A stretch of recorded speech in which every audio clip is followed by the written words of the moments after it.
Welcome friends. अब हम पढ़ेंगे postulates of modern quantum mechanics. ठीक है, तो अगर हम बात करें 1900 से 1925 तक का जो एरा रहा है हमारे पास, उसमें बात करें हमारे पास प्लैंक्स ने जो हमारे पास E equal to h nu वाला कॉन्सेप्ट दिया था। ठीक है, वहां से अगर हम शुरुआत करें तो वो हमारे पास ओल्ड एरा था क्वांटम मैकेनिक्स का। ठीक है, उसको हम क्लासिकल क्वांटम मैकेनिक्स भी बोलते हैं। ठीक है, उसको हम बात कर सकते हैं कि ओल्ड एरा था किसका, क्वांटम मैकेनिक्स का।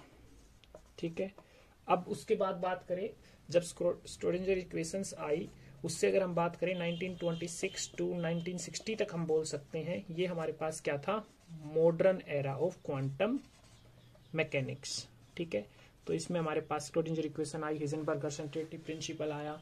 ठीक है, तो हम यहाँ पे अब क्या देखेंगे, पोस्टुलेट्स देखेंगे। तो अगर हम बात करें पोस्टुलेट्स की बात करें तो पोस्टुलेट्स हमारे पास एक तरह से अजम्पशंस हम लेके चलते हैं। ठीक है, और इनकी खास बात क्या होती है कि अजम्पशंस को हम किसी थ्योरी से प्रूव नहीं कर सकते। ठीक है, लेकिन जो भी इन अजम्पशंस के बेस्ड पे जो थ्योरी हमारे पास डेवलप होती है उसको हम एक्सपेरिमेंटली वेरीफाई कर सकते हैं। ठीक है, तो अजम्पशंस की बात करें तो अजम्पशन एक थोड़ा सा मतलब लगता है ना कि हमने कुछ मान रखा है और ये अगर ये गलत हो गया तो सारी क्वांटम मैकेनिक्स गलत हो जाएगी। ठीक है, लेकिन ऐसा कुछ होता नहीं है, क्वांटम मैकेनिक वर्क कर रही है अच्छे से। ठीक है, और ये मतलब कहीं फेल नहीं हो रही है। स्क्रोडिंजर इक्वेशन की अगर हम बात करते हैं तो वो कहीं फेल नहीं होती है। ठीक है, तो यहाँ पे देखिए, इसलिए इसका नाम एक स्टैंडर्ड नाम रख दिया पोस्टुलेट। ठीक है, ताकि कोई नेगेटिविटी ना आए बच्चों में। ठीक है, अब बात करते हैं पहला पोस्टुलेट क्या है। ठीक है, इसको हम मॉडर्न क्वांटम मैकेनिक्स को हम वेव मैकेनिक्स भी बोलते हैं। ठीक है, क्योंकि इसमें हम क्या बात करते हैं, इसमें हम सिस्टम के वेव बिहेवियर की, वेव कैरेक्टर की बात करते हैं। ठीक है, तो जो सबसे पहला पोस्टुलेट हमारे पास है वो क्या है, state of A system, state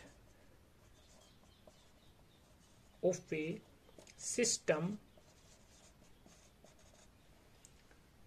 state of a system is specified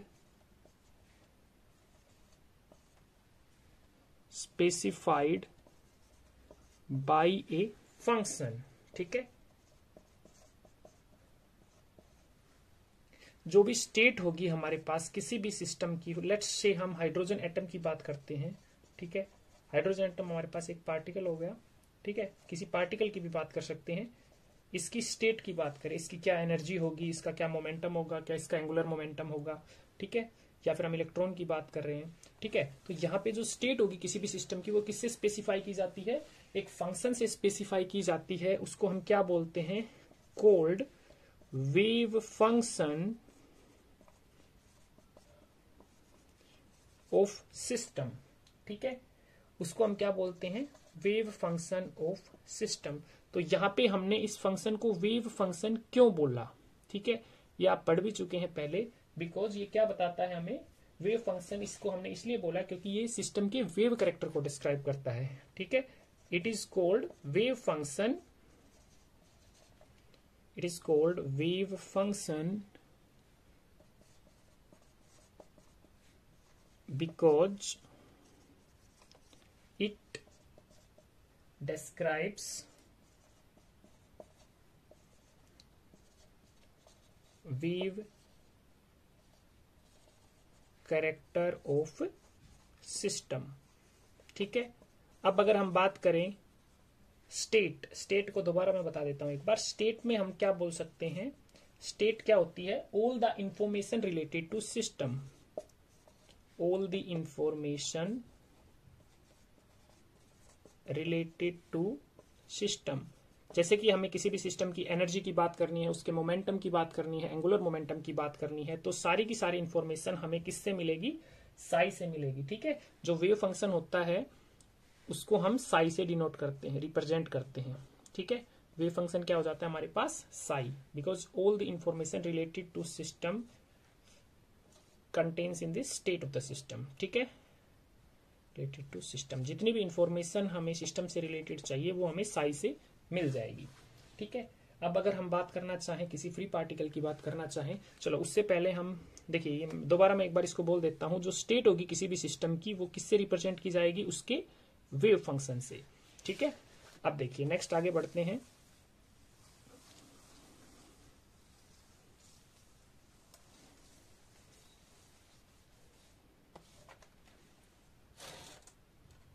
ठीक है।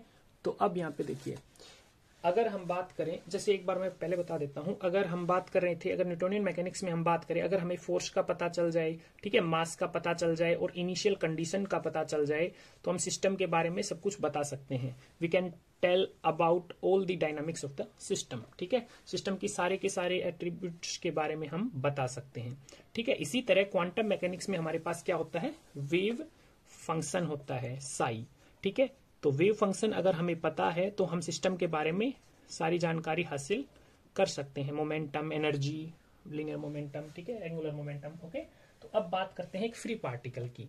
अगर हम एक फ्री पार्टिकल की बात करना चाहें तो हम क्या बोल सकते हैं उसके बारे में, फॉर ए फ्री पार्टिकल, ठीक है। तो जो हमारे पास फ्री पार्टिकल होता है उसमें अगर हम पोजीशन की बात की जाए, सॉरी, अनसर्टेनिटी इन पोजीशन क्या होगी, इनफाइनाइट होगी, तो अनसर्टेनिटी इन मोमेंटम क्या हो जाएगा, जीरो। मतलब मोमेंटम की एक फिक्स वैल्यू होगी, फिक्स वैल्यू ऑफ मोमेंटम, ठीक है। आपने पढ़ा होगा हेजनबर्ग अनसर्टेनिटी प्रिंसिपल में, delta x multiplied by delta p x greater than equal to H cut by 2, ठीक है। तो अगर हम एक फ्री पार्टिकल की बात करें तो फ्री पार्टिकल कहीं भी हो सकता है, हम वन डायमेंशन में बात कर रहे हैं, ठीक है। तो फ्री पार्टिकल कहीं भी हो सकता है, उसकी पोजीशन को हम प्रिसाइजली डिफाइन नहीं कर सकते, पार्टिकल कहीं पर भी हो सकता है, ठीक है। तो अगर बात करें यहाँ पे, अगर हम डेल्टा पी एक्स निकालना चाहें यहाँ से, तो कितना आ जाएगा, ये एच कट बाई 2 और डेल्टा एक्स, ये अगर हमारे पास इनफाइनाइट है तो समथिंग अपॉन इनफाइनाइट कितना हो जाएगा, जीरो। तो जो मोमेंटम में अनसर्टेनिटी आएगी वो क्या आएगी, जीरो आएगी। मोमेंटम में अनसर्टेनिटी नहीं है, इसका मतलब हम इसको प्रिसाइजली मेजर कर सकते हैं। तो मोमेंटम की क्या होगी, एक वैल्यू होगी, वो होगी फिक्स, ठीक है। तो हमारे पास मोमेंटम की फिक्स वैल्यू हो जाएगी, ठीक है। अगर हम यहां से बात करना चाहें, जो पी एक्स है उसको हम क्या लिख सकते हैं, एच क्रॉस एच कट के एक्स, ठीक है।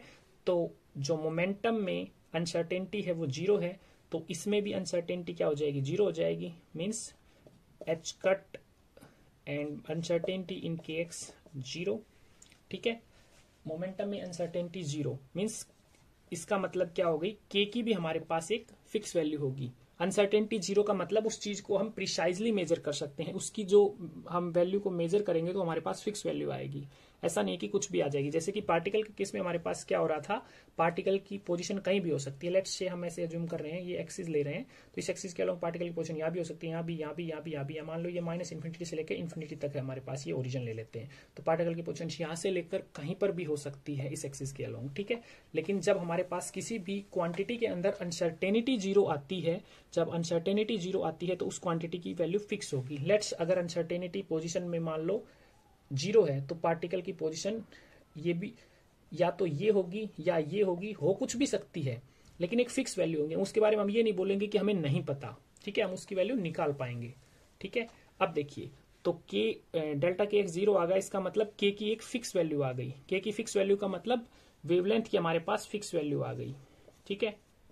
तो हमारे पास वेवलेंथ की फिक्स वैल्यू के लिए एक सिंगल वेव की हम बात करें कि हमारे पास एक सिंगल वेव होगी फ्री पार्टिकल के लिए, एक फ्री पार्टिकल एक सिंगल वेव से रिप्रेजेंट किया जाएगा, ठीक है, जिसकी वेवलेंथ क्या होगी, फिक्स होगी।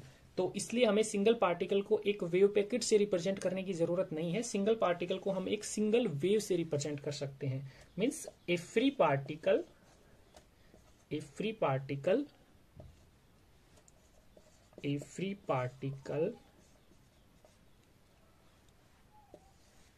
can be represented by a single wave. We do not need to represent it by a wave packet, because wave packet में हमने क्या पढ़ा था, वेव पैकेट में हमारे पास बहुत ज्यादा वेव्स का क्या होता है, कॉम्बिनेशन होता है। Wave packet is a superposition of many या इनफाइनाइट नंबर ऑफ वेव्स भी बोल सकते हैं, बहुत ज्यादा वेव्स भी हम ले सकते हैं, ठीक है। जब इनफाइनाइट नंबर ऑफ वेव्स हमारे पास होती है तो वेव पैकेट एक जगह पे कंसंट्रेट होता है, ठीक है। अब अगर हम बात करते हैं वेव फंक्शन के बारे में, थोड़ा सा आगे बात करते हैं, ठीक है। ये हमने फ्री पार्टिकल की बात की, ठीक है। अब फ्री पार्टिकल के लिए हम वेव इक्वेशन लिखते हैं, तो फ्री पार्टिकल के लिए हमारे पास क्या हो जाएगा, फॉर फ्री पार्टिकल, ठीक है, वेव फंक्शन क्या हो जाएगा, psi is equals to psi naught e की पावर आयोटा, ठीक है, के एक्स माइनस ओमेगा टी। ठीक है, अब हम आगे इसको क्या लिख सकते हैं, psi is equals to psi naught e की पावर आयोटा। अब हम एच कट से ऊपर मल्टीप्लाई कर देते हैं, न्यूमरेटर में भी और डिनोमिनेटर में भी मल्टीप्लाई कर देते हैं, तो एच कट के x minus H cut omega T divided by h cut. ठीक है, तो यहां पे देखिए एच कट के जो है हमारे पास, मैंने अभी कुछ देर पहले लिखा था, ठीक है, मोमेंटम हमारे पास क्या हो जाता है, एच कट के एक्स। ठीक है, तो यहां पे हमारे पास ये क्या हो जाएगा, psi is equals to psi naught e की पावर आयोटा, एच कट के हमारे पास हो जाएगा P into x minus H omega, आप सभी ने पढ़ा हुआ है, एनर्जी को हम एच ओमेगा से भी लिख सकते हैं। ठीक है, h cut omega, sorry, h is equal to h nu, आप सभी ने पढ़ा हुआ है। ठीक है, अगर हम फ्रीक्वेंसी को एंगुलर फ्रीक्वेंसी में कन्वर्ट करें तो हमारे पास क्या आ जाएगा, ओमेगा बाई 2 पाई। ठीक है, तो एच बाई 2 पाई हमारे पास हो जाएगा एच कट ओमेगा, तो एनर्जी को हम एच कट ओमेगा से लिख सकते हैं। ठीक है, तो साइन नोट ई की power iota P x minus e t divided by h cut. ठीक है, अब यहां पे देखिए, और एक दूसरी बात, जब हमारे पास एक्सपोनेंशियल फंक्शन होता है, समथिंग एक्स या कुछ भी हमारे पास है, ठीक है, जब हमारे पास एक्सपोनेंशियल फंक्शन होता है तो एक्सपोनेंशियल फंक्शन एक सिंगल वेव को रिप्रेजेंट करता है, क्योंकि या तो हम उसको कोस एक्स की फॉर्म में लिखेंगे, ठीक है, या फिर साइन एक्स की फॉर्म में लिखेंगे। तो एक्सपोनेंशियल फंक्शन हमारे पास एक सिंगल वेव को रिप्रेजेंट करता है। ठीक है, अब देखिए,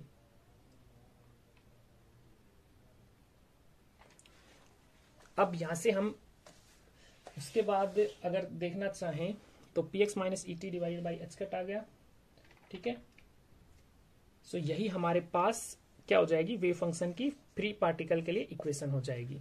ठीक है, अब देखिए, जितनी भी इंफॉर्मेशन हमारे पास सिस्टम के बारे में होती है वो सारी की सारी, मैं अभी बता चुका हूं आपको शुरू में, जितनी भी इंफॉर्मेशन हमारे पास सिस्टम के बारे में होती है वो सारी की सारी वेव फंक्शन में स्टोर होती है। तो फर्स्ट पॉइंट हम क्या बोल सकते हैं, all the information about system is stored in psi। ठीक है, लेकिन अगर हम साई की बात करें तो साई एक फिजिकल क्वांटिटी नहीं होती है। ठीक है, जितनी भी इंफॉर्मेशन हमारे पास सिस्टम के बारे में होती है वो साई में स्टोर होती है, but Sai itself is not a physical quantity. Sai अपने आप में एक फिजिकल क्वांटिटी नहीं है।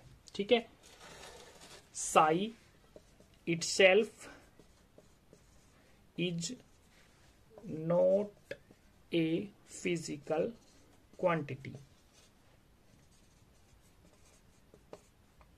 ठीक है, अगर साई फिजिकल क्वांटिटी नहीं है तो हम इसको डायरेक्टली मेजर भी नहीं कर सकते। ठीक है, साई एक फिजिकल क्वांटिटी नहीं है तो हम इसको डायरेक्टली मेजर नहीं कर सकते, लेकिन साई में सारी इंफॉर्मेशन हमारे पास होती है, तो हमें कुछ और तरीका अपनाना पड़ेगा। तो क्या बोला मैंने, साई जितनी भी इंफॉर्मेशन हमारे पास सिस्टम के बारे में होती है वो सारी की सारी साई में स्टोर होती है। ठीक है, साई इटसेल्फ एक फिजिकल क्वांटिटी नहीं है। ठीक है, और साई अपने आप एक फिजिकल क्वांटिटी नहीं है, तो एक दूसरी बात ये भी आती है हमारे पास कि साई यूनिकली भी डिफाइंड नहीं होता है। ठीक है, जब भी कोई क्वांटिटी यूनिकली भी डिफाइन नहीं होता, लेकिन उससे पहले ये बात है कि Sai is not directly measurable. जब फिजिकल क्वांटिटी नहीं है ये, तो हम इसको डायरेक्टली मेजर नहीं कर सकते। Sai is not directly measurable. ठीक है, तो हम इसको डायरेक्टली मेजर भी नहीं कर सकते। ठीक है, अब देखिए, जब साई एक फिजिकल क्वांटिटी नहीं है तो इसका कोई फिजिकल मीनिंग भी नहीं होता। जैसे कि अगर हम बात करते हैं मास की बात करते हैं तो हमें पता होता है उसके बारे में, एनर्जी की बात करते हैं तो उसका कुछ फिजिकल मीनिंग होगा, लेकिन साई की अगर हम बात करें तो साई अपने आप में इटसेल्फ उसका कोई फिजिकल मीनिंग नहीं होता है। ठीक है, psi itself has no physical meaning, लेकिन जब हम साई मॉडुलस का स्केयर कर देते हैं, बट साई मॉडुलस का स्केयर, ठीक है, इसको हम ये भी लिख सकते हैं साई स्टार साई। ठीक है, ये ऑर्डर हमने नहीं बदलना है, sorry friends, psi itself has no physical meaning. Psi का अपने आप में कोई फिजिकल मीनिंग नहीं होता, लेकिन जब हम साई मॉडुलस का स्केयर करते हैं या फिर साई मॉडुलस के स्केयर को ही हम लिख सकते हैं साई स्टार साई। ये हमें क्या बताता है, गिव्स प्रोबेबिलिटी डेंसिटी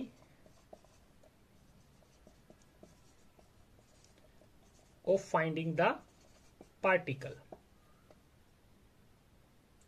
ठीक है, ये हमें प्रोबेबिलिटी डेंसिटी देता है साई मॉडुलस का स्केयर। ठीक है, एंड साई मॉडुलस का स्केयर dx, या फिर इसी को ही हम बोल सकते हैं साई स्टार साई dx। ये हमें क्या देता है, gives probability of finding the system between x and dx। ठीक है, मतलब dx रेंज के अंदर, फॉर एग्जांपल हम यहां से बात कर रहे हैं इतनी रेंज में, ये dx है।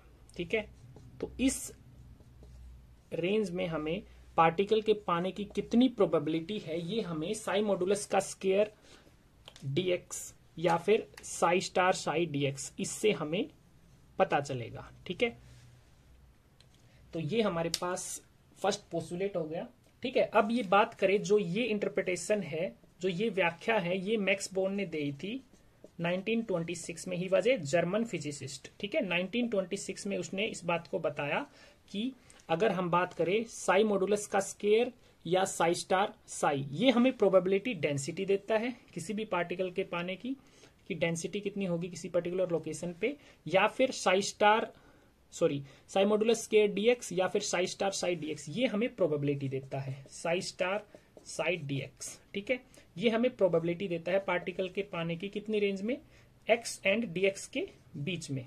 ठीक है, अब अगर हम इसको इंटीग्रेट करना चाहें तो साई स्टार साई dx, अगर हम इसको इंटीग्रेट कर दे x1 से लेके x2 तक, तो लेट्स से ये हमारे पास ओरिजिन है। ठीक है, I am just giving you an example so that you can understand. Okay, so ये हमारे पास ओरिजिन है। फॉर एग्जांपल ये ओरिजिन से x1 डिस्टेंस पे है। ठीक है, हम वन डायमेंशन में बात कर रहे हैं। ठीक है, तो ये x2 है। ठीक है, ये x1 है, ये x2 है। ठीक है, तो x1 से लेकर x2 तक पार्टिकल के पाने की कितनी प्रोबेबिलिटी है, ये हमें किससे मिलेगी, Sai star Sai dx। Integrate कर देंगे x1 से लेके x2 तक। ठीक है, अब अगर हम बात करें 3 डायमेंशन में बात करना चाहे तो साई स्टार साई डीटो।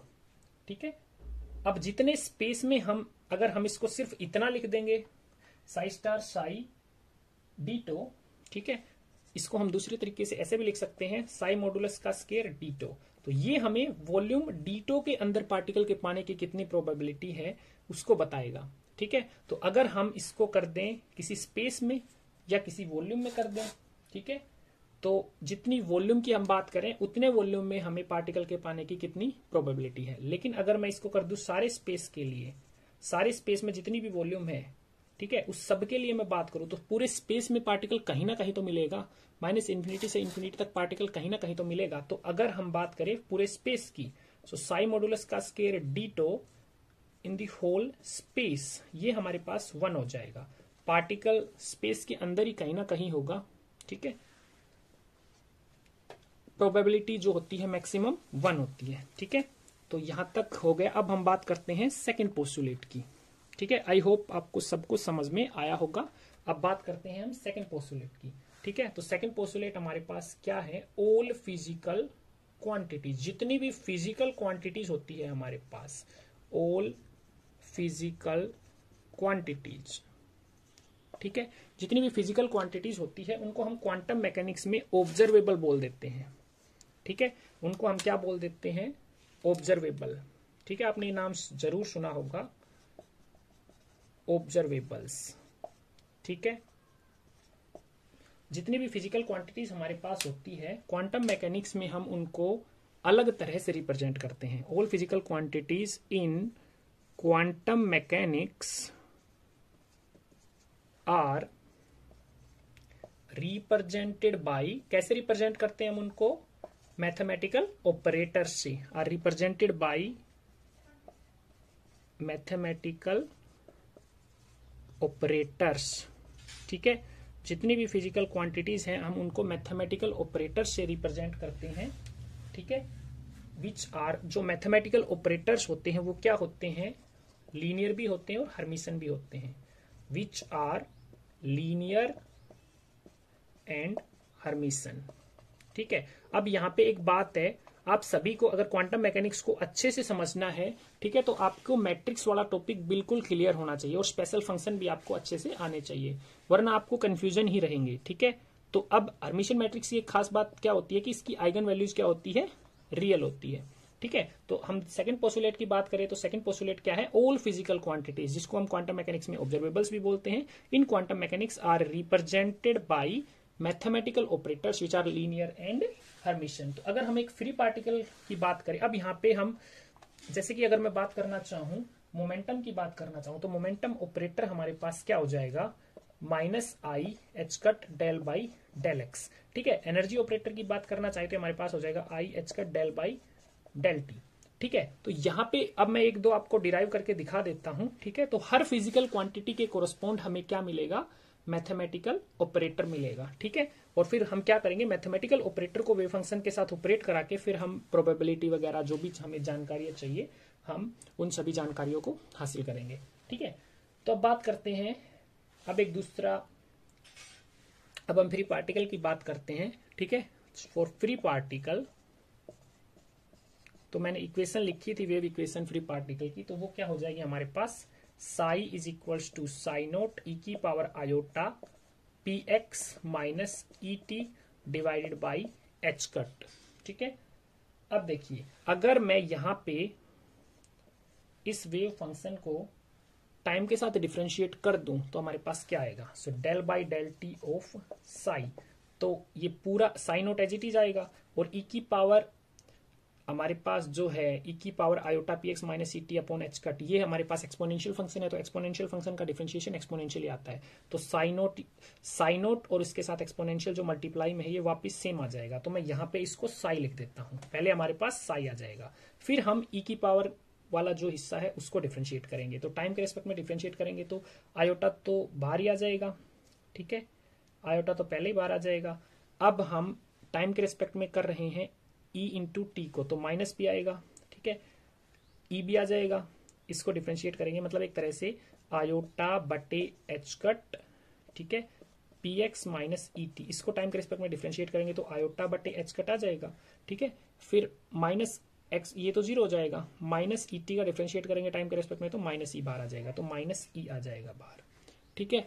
अब यहाँ पे देखिए आगे इसको हम क्या लिख सकते हैं, मैं इधर रख लेता हूं ई साई को और मैं इसको लेफ्ट हैंड साइड लिख देता हूं, तो हमारे पास माइनस रख लो, चलिए यहाँ पे माइनस आयोटा रख लो, ठीक है, minus iota E psi as it is, और एच कट को मैं दूसरी साइड ले जाता हूं, तो H cut del psi by del T. अब हम क्या कर सकते हैं, अगर हमें एनर्जी की वैल्यू निकालनी है, ठीक है, एनर्जी ऑपरेटर निकालना है, तो माइनस आयोटा से दोनों साइड में मल्टीप्लाई कर देता हूं, तो इस साइड आयोटा से मल्टीप्लाई करूंगा तो कितना आ जाएगा, minus iota square minus one होता है, माइनस आयोटा स्केयर वन हो जाएगा, तो इधर आ जाएगा ई साई, इधर आयोटा से मल्टीप्लाई हो जाएगी, तो कितना आ गया iota H cut del psi by del T, ठीक है। तो अब यहां से हम इसको कंपेयर करेंगे तो एनर्जी ऑपरेटर हमारे पास कितना आ जाएगा, एनर्जी ऑपरेटर कितना आ जाएगा, iota H cut del by del T, ठीक है, ये हमारे पास हो गया एनर्जी ऑपरेटर। ऐसे ही अब हम क्या करेंगे, तो एनर्जी ऑपरेटर मैं इस साइड लिख देता हूं, energy operator iota H cut del by del T. अब हम इसी इक्वेशन को क्या करते हैं, एक्स के रेस्पेक्ट में डिफरेंशिएट कर देते हैं, क्योंकि यहां पे हमारे पास मोमेंटम एक्स का फंक्शन है और एनर्जी टाइम का फंक्शन है, ठीक है, तो एक्स और टी के रेस्पेक्ट में हम डिफरेंशिएट करेंगे। तो अब हम टाइम के रेस्पेक्ट में कर सके, अब एक्स के रेस्पेक्ट में डिफरेंशिएट करते हैं तो साई नोट की power iota P x minus T upon H cut, ये तो सेम आ जाएगा, तो मतलब साई तो पहले आ जाएगा, अब आयोटा बटे एच कट भी आ जाएगा क्योंकि हमें ई की पावर वाले का डिफरेंशिएशन करना है, ठीक है। तो अब यहाँ पे हमारे पास क्या आएगा, माइनस ई टी का तो जीरो हो जाएगा डिफरेंशिएशन, पी एक्स का क्या आ जाएगा, पी बार आ जाएगा, ठीक है। अब यहाँ पे देखिए हम इसको आगे क्या लिख सकते हैं, P iota psi is equals to H cut del psi by del T. तो अब हम यहाँ पे देखिए हमें यहाँ पे क्या करना है, ये चीज आपको सोचने की जरूरत है, ठीक है। मुझे मोमेंटम जो है, मोमेंटम वो ऑपरेटर निकालना है, तो हम पी साई बचाएंगे लास्ट में, ठीक है। तो अगर मैं यहां पे माइनस आयोटा से मल्टीप्लाई कर दूं दोनों साइड, तो हमारे पास यहाँ पे 1 बच जाएगा, ठीक है, इस टर्म की जगह पे। मतलब मैं माइनस आयोटा से दोनों साइड मल्टीप्लाई कर देता हूं, माइनस आयोटा से, तो इस साइड भी माइनस आयोटा से मल्टीप्लाई हो जाएगी, तो यहाँ पे क्या बच जाएगा, iota into iota minus iota, iota into iota iota square -1, और -1 से गुणा करें तो +1, तो यहाँ से क्या बच जाएगा, P psi is equals to minus iota H cut del psi by del T, ठीक है। अब हम इसको कंपेयर करेंगे तो हमारे पास मोमेंटम ऑपरेटर कितना आ जाएगा, एक्स के कोरस्पॉन्ड, ठीक है। तो मोमेंटम ऑपरेटर हमारे पास क्या आ जाएगा, minus I H cut del by del, sorry del by del X, यहां पे हम एक्स के रेस्पेक्ट में डिफरेंशिएट कर रहे हैं, ठीक है, डेल बाई डेल एक्स, ठीक है। सो मोमेंटम ऑपरेटर हमारे पास यहां से कितना आ जाएगा, P x minus I H cut del by del x, ठीक है। अब अगर आपको मान लो कभी कंफ्यूजन हो रहा है तो इस कंफ्यूजन को दूर करने का मैं एक तरीका भी बता देता हूं। देखिए मैंने एनर्जी ऑपरेटर में क्या बात की, ठीक है, जब एनर्जी की टाइम के साथ गुणा करते हैं ना, तो हमारे पास लीनियर मोमेंटम का डायमेंशन आता है, ठीक है। अभी एक बार मैं, हाँ, जब एनर्जी की टाइम के साथ गुणा करते हैं तो लीनियर मोमेंटम का डायमेंशन आता है, और जब मोमेंटम की कोऑर्डिनेट के साथ गुणा करते हैं तब हमारे पास किसका, एंगुलर मोमेंटम का डायमेंशन आता है। तो आपको टी आएगा, टी के साथ डिफरेंशिएट होगा, एक्स के साथ डिफरेंशिएट होगा, ठीक है। अगर ये कंफ्यूजन होता है तो आप क्या कर सकते हैं, एक बार डायमेंशन चेक कर सकते हैं, ठीक है, वरना आप प्रैक्टिस के बाद तो आपको ये वैल्यू अपने आप याद हो जाएगी। तो हमने, अगर हम 3 डायमेंशन में मोमेंटम ऑपरेटर की बात करना चाहें तो हमारे पास क्या हो जाएगा, minus I H cut del operator, ठीक है, डेल ऑपरेटर 3 डायमेंशन में अप्लाई हो जाएगा, ठीक है। अब देखिए हमने ये जो ऑपरेटर्स लिखे हैं, ये एनर्जी ऑपरेटर लिखा, ये हमने मोमेंटम ऑपरेटर लिखा, ये 3 डायमेंशन में लिखा, हमने लिखे तो फ्री पार्टिकल्स के लिए है ये, ठीक है, लेकिन ये हम यूज सबके लिए कर सकते हैं, ये जनरलाइज्ड हो जाएगा हमारे पास, ठीक है, सभी के लिए हम इन्हीं ऑपरेटर्स को यूज कर सकते हैं, ठीक है। अब एक बात दूसरी ये है कि मैथमेटिकल ऑपरेटर्स जो होते हैं हमारे पास, जरूरी नहीं कि इसी तरह से होंगे हमारे पास। मैथमेटिकल ऑपरेटर्स जो हमारे पास होते हैं वो मल्टीप्लीकेशन भी हो सकता है, mathematical operators can be multiplication, ठीक है, मल्टीप्लीकेशन भी हो सकता है, डिफरेंशिएशन भी हो सकता है, ठीक है, एंड मैट्रिक्स भी हो सकता है। जैसे कि अगर हम बात करें spin angular momentum of electron की बात करें हम, ठीक है, हम आगे पढ़ेंगे इसको, spin angular momentum of electron, तो इसके लिए हम जो मैट्रिक्स, जो ऑपरेटर यूज करते हैं वो हमारे पास मैट्रिक्स होती हैं, उसको हम एस एक्स से डिनोट करते हैं, ठीक है। तो ये हमारे पास आ जाता है h cut by 2 into sigma x, ठीक है। तो इसको हम आगे क्या लिख सकते हैं, एच कट बाई 2 0 1 1 0, इस मैट्रिक्स से हम इसको रिप्रेजेंट करते हैं, ठीक है। अब हम बात करते हैं थर्ड पोस्टुलेट की, ठीक है, या फिर चलो नेक्स्ट वीडियो में हम थर्ड पोस्टुलेट करेंगे। आपको अगर कोई कंफ्यूजन हो तो आप कमेंट करके बता सकते हैं।